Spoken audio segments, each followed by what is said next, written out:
if something is crossed, really hurts the organization.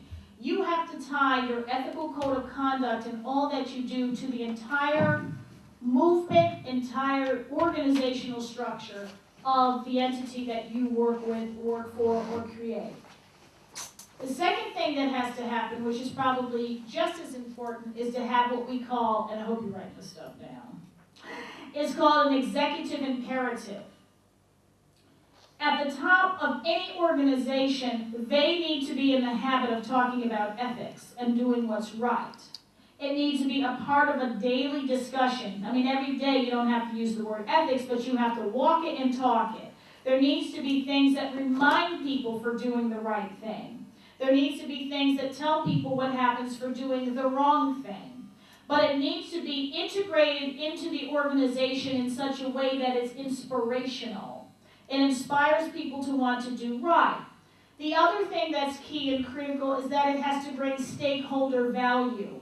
In other words, some of you, this organization has a board of directors, correct? Yeah. So that's a stakeholder. Then you have your relationships with other organizations that are external. And then you have stakeholders internal to the organization. Being ethical has to bring value to the organization and what it means to grow. So that's another critical aspect of it. The other thing is it has to be shown that by doing the right thing, you actually become more competitive and not less. For example, we know the big Enron scandal in the United States, or BP oil spill that happened last year. Somehow along the way, British Petroleum lost their way with ethics. Did you know that British Petroleum at one time was considered one of the most ethical companies in the world? You were familiar with this? And is it Skip Hayward? He was the driving force behind that. What happened to this guy when he said last year, I want my life back, after all those people lost their lives, their livelihood? What do you think happened?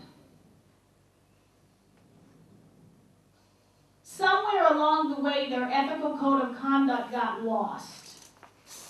It could have been because of the economy downturn, because that's usually when it's tested. Your ethics are tested when there's tough times, because it won't hurt if you just take a little bit. Nobody's going to notice that it's gone. I'll take a little bit more. I'll tell you a funny story. I'm a chocoholic. Some of you who've gotten to know me know that. I love chocolate. And it's been this way since I was a little baby girl. From the time I was about 3 years old, I think it started. So my mom and dad, when I was 4 years old, they finally moved from my grandparents' home into their own place. And I remember my mom